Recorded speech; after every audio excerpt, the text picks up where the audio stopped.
Ladies and gentlemen, the following podcast is set for one episode. Your host from Columbus, Ohio, is Michael Kirk. Welcome to the Outlaw Mudcast. Hello and welcome to the Outlaw Mudcast, your digital audio dirt sheet for all things Super Show. The big story this week is going to be the events that took place at Long Island Tabletop Gaming Expo. One day only. The big event at the convention, at the expo, was the Create a Competitor tournament. I don't know how many players signed up. I know that they cut to a top 13. From what I understand, it ended up being 3 triad matches and 2 singles matches. There were 5 rounds in the preliminary cut. All of the foreign ones could have singles matches in the first round of the top cut, or they could choose to go into triad matches. A couple of them did. So, based on my calculations, it cut to a top 5. I don't know what happened in the top 5. I know that the finals end up being Matt Hass using El Pollo and Mascarda versus Candyman Dan using the Oracle in a main event match that went all the way to crowd meter 2. The winner, who will get to be able to create a competitor in Super Show the game, is Candyman Dan. Congratulations to him. This is his 3rd Create a Competitor tournament that he has won. There are very few people who've won multiple tournaments. I know James Booker's won. I believe Kirk Polka's won. So he's one of a very few that has done that has accomplished that feat. Other featured matches at the convention, the United States Championship was on the line. The champion, the Cheetah, with Danny Limelight, took on the challenger, Fotista, playing as the man from IT. As far as I know, there was no stipulation in this match. I believe it went to crowd meter 2. I'm not 100% sure on that, but I believe it went to crowd meter 2. The winner, new champion, Fotista. Congratulations to Fotista for becoming the new United States champion. The Tri-State Tag Team Championships were also on the line. Humongously sweet. The champions took on the challengers, reuniting after 5 years. Twist and Aggression. Twist and Aggression is the team of Rage and Mr. Pop and Twist. They each played as themselves. Humongously sweet. The team of Candy Ma'am and Big Match Pete played as Big Bad Bobby D and Kenta, respectively. From what I understand, this match was pretty much dominated by Humongously Sweet, although the challengers took the match all the way to crowd meter 5, continuing to kick out a finish after finish. In the end, though, Humongously Sweet retains. They are still the LFF Tri-State Tag Team Champions. Those were the big featured matches at Long Island Tabletop Game Expo. There are also some special guests. In addition to Rage and Mr. Pop and Twist that I mentioned, the Greek god Papadon also made an appearance, as well as, for the first time, I believe, since Gen Con, I want to say 3 years ago, where he was, for one event, the general manager of the Legendary Fighting Federation, Caveman. Caveman returns to Super Show the game. It's been a while, but he is back. That's going to do it for the news on Long Island Tabletop Gaming Expo. The next big SRG convention is going to be Huntsville Comic and Pop Culture Expo.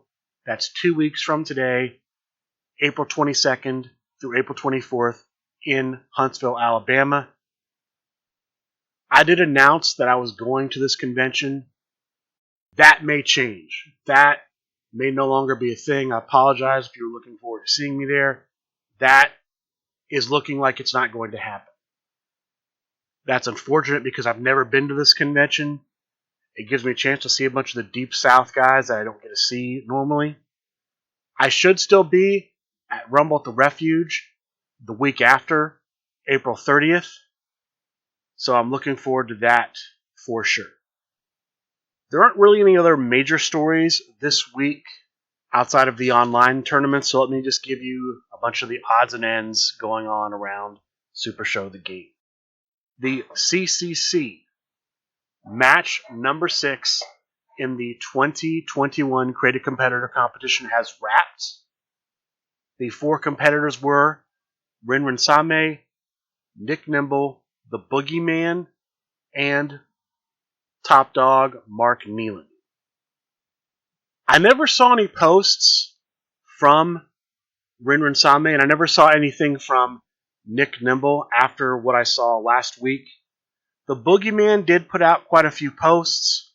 Mark Nealon made one post, mostly explained why he could not make posts for this week of the competition.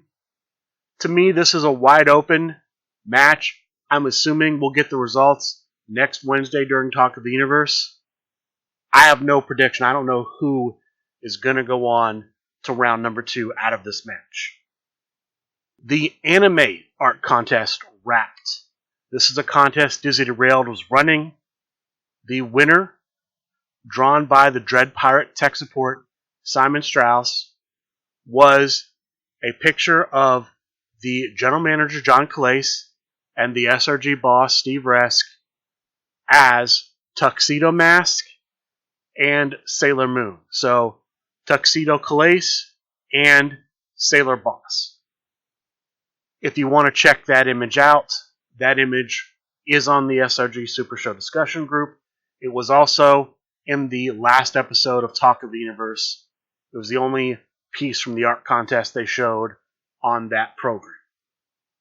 The bracket from the number 1 contender for the World Heavyweight Championship match, the top 32 bracket, has been revealed. Half of the competitors in the bracket, the left side, are going to be in steel cage matches in the first round. Half of the bracket, the right half, is going to be in Psycho Circus matches in this round of 32.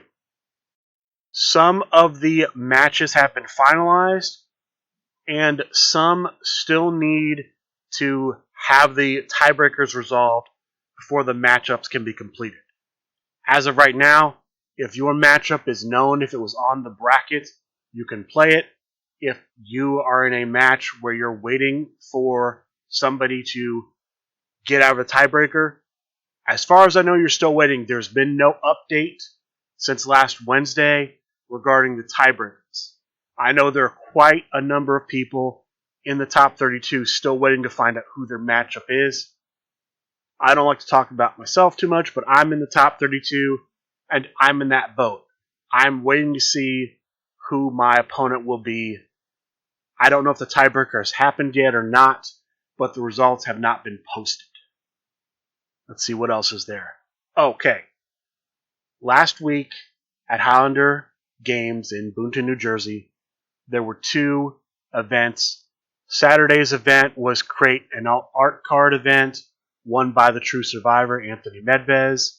Sunday's event was Create a Foil Card event, won by Joe Pape. I'm not sure how you pronounce it. P-A-P-E is how it is spelled.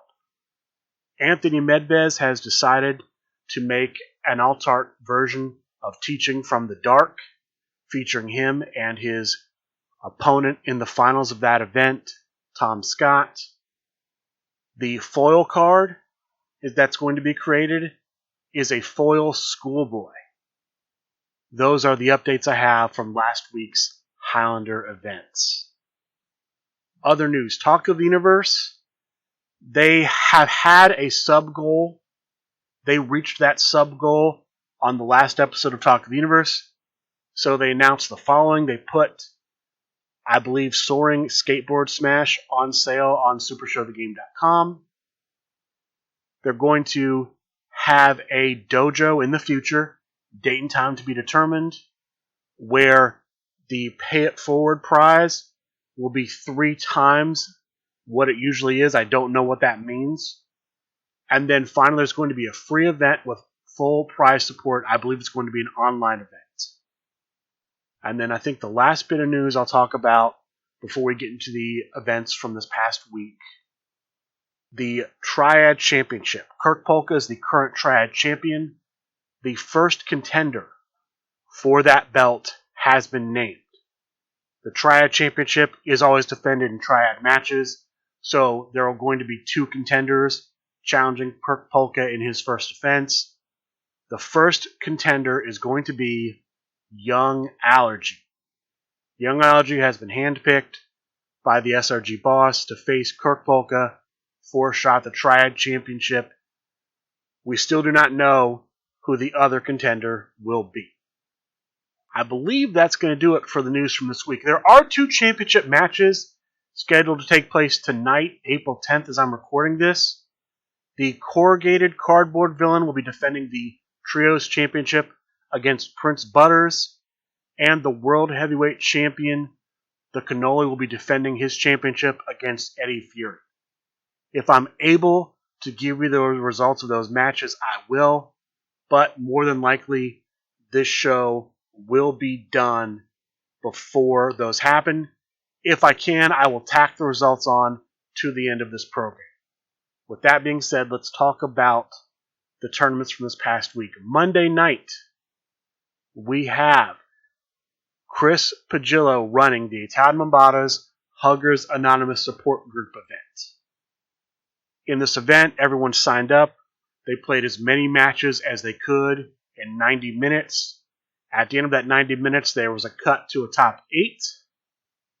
There were no stipulations through the quarterfinal or semifinal round. The finals had a special guest referee of King Cold, meaning each player was able to use King Cold's gimmick.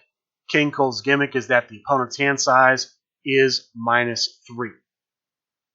The top 4 in this event were, in 4th place, playing as Brian Cage, I'm assuming the original version of Brian Cage, the Nightmare King. In 3rd place, playing as Amazing Red, Rowdy Ron, the current, I believe, Deep 6 champion. In 2nd place, Mac Attack, Mac McPeak, as one of her favorite competitors, Vampire Bastet.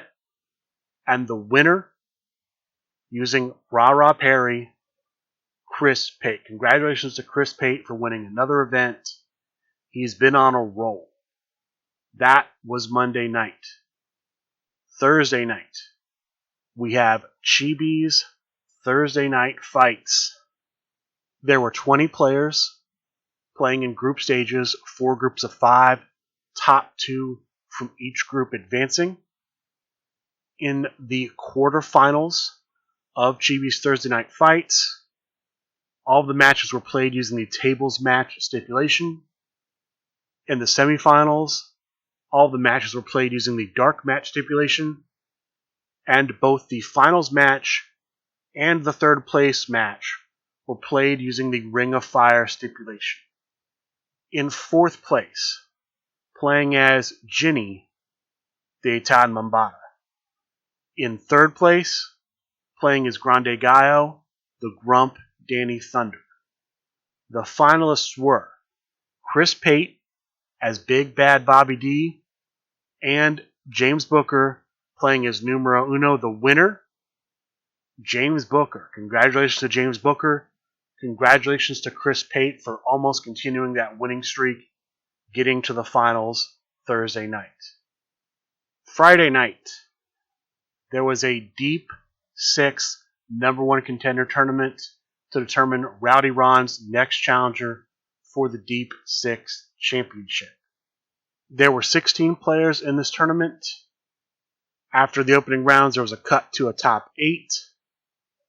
There were no stipulations outside of the stipulations for the Deep 6 championship, which is you can only have 6 stop cards in your deck. The top 4 were the 2 semifinalists, the Italian Mambata and Bobby Ohio, and the 2 finalists, Stephen Hines, playing as the flip version of Vic the Brick, and Chris Pate, once again playing as Rah Rah Perry. The winner of the tournament, Chris Pate as Rah Rah Perry. From what I understand, Chris Pate is the number 1 contender for the Deep 6 championship, pending the outcome of the LFF Hardcore Championship, because he's also the next man in line for that championship. If Chris Pate defeats Jeff McPeak and becomes the next LFF Hardcore Champion, he will lose his position as the number one contender for the Deep Six Championship. Stephen Hines will become the number one contender. If he fails to unseat Jeff McPeak for the Hardcore belt, then he remains the number one contender for the Deep Six belt. Speaking of the Hardcore belt, the only live event outside of the Long Island Tabletop Gaming Expo that I have information on is the Rust Belts Hardcore Cup event, where they had the Hardcore Cup tournament and then a number of championship matches. I don't have a bunch of information on the Hardcore Cup tournament, but the finals of this tournament end up being James Booker playing as Scott Prime versus Time Bomb Tim playing as Wrench Monkey. The stipulation in the finals match, chosen at random, was the Ring of Fire stipulation. This match went to crowd meter 1. The winner, who from the Hardcore Championship General Manager, will become the next contender after Chris Pate for the Hardcore Championship, Time Bomb Tim. Congratulations to Time Bomb Tim for winning that. Congratulations to Chris Pate, if I forgot to mention it, for winning the Deep Six tournament. The other events that I have results for from the Rust Belt Hardcore Cup event, the other championship matches, the local ones that I have were in the match of Oracle versus Jim Bias for the Rust Belt Interbelt Championship. She retains. For the Rust Belt X title, the current champion, Dylan Bias, retains. And for the World Heavyweight Championship of the Rust Belt, Dave Marisak versus Scott Meister. Dave wins via forfeit. He's still the Rust Belt champion. And with that, those are all the results. That's all the news I have for this week, pending the championship results from tonight, if I'm able to get those in before this podcast is published. And I was able to get those results before the podcast went out, so I am adding them on right here. Before I do that, first, going back through, I forgot to congratulate Humongously Sweet for their victory, so congratulations to them for retaining the LFF Tri-State Tag Team Championships. If I forgot to congratulate anyone else, I apologize. Now, on with the results. Unfortunately, the Trios Championship match did not happen. For an unknown reason, the champion, the Corrugated Cardboard Villain, was not able to make the match. From what the general manager of the Trios division, the Italian Mambata, said earlier tonight, the match is going to be rescheduled for before next week's Talk of the Universe. That is to say, for April 13th.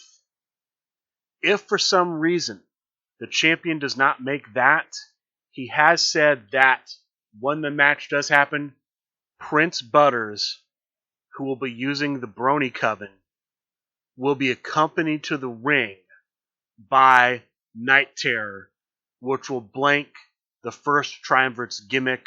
That's the competitor the champion, the Corrugated Cardboard Villain, is champion with. So we'll see what happens. The other match of the night, the World Heavyweight Championship match, did go off. The challenger, Eddie Fury, using his own competitor, Eddie Fury, took on the Cannoli, the champion, using a competitor he created, Nanook from the North. This match went all the way to crowd meter 4, primarily due to Eddie Fury using stop cards that bumped the crowd meter. That's great for Eddie Fury because Eddie Fury's gimmick is that his power skill increases by +1 for each level of the crowd meter. Because this match went to crowd meter 4, at the end of the match, Eddie Fury's power that started out as a 5 was now a 9. The champion did manage to hit a finish against Eddie Fury. Eddie Fury only had 2 breakout rolls and actually did not roll high enough either time to break out, but Eddie Fury's finish, the cash out, allows him to add +2 to his finish roll. So when he failed that second breakout roll, he was able to discard the cash out, add +2 to his breakout roll, and actually break out. Great for Eddie Fury. Eddie Fury would go on to hit the Fists of Fury at crowd meter 4, rolling, I believe, a 13. And Eddie Fury is now the LFF World Heavyweight Champion. Congratulations to Eddie Fury on becoming the World Heavyweight Champion. Not sure yet who his opponent's going to be. As I reported earlier, the #1 contender tournament is still going on. There was also some additional championship news I didn't mention that I will bring up right now. 2 championship matches are scheduled for next week. The first, the LFF Hardcore Championship. The champion, Jeff McPeak, will take on the challenger, Chris Pate. I believe that is scheduled for Monday night. Wednesday night, after Talk of the Universe, the LFF Tornado Tag Team Championship will be on the line. The champion, the Fireball, will take on the challenger, Chad Gropak. And with that being said, that is going to do it for this week's episode of the Outlaw Mudcast. 2 reminders. First, if you have created content, they're continuing to make requests, SRG Universe is, for people to submit their created content forms. I don't want to see anybody miss out on something, so I second that. Supershowthegame.com. Send in your created content form. The other thing, still trying to get a media pass for Origins Game Fair. I would appreciate it if you would follow at Outlaw Mudcast on Twitter to help me increase the metrics that Origins Game Fair will look at to give me that pass. Other than that, I'd like to thank all of you for listening, and a good day.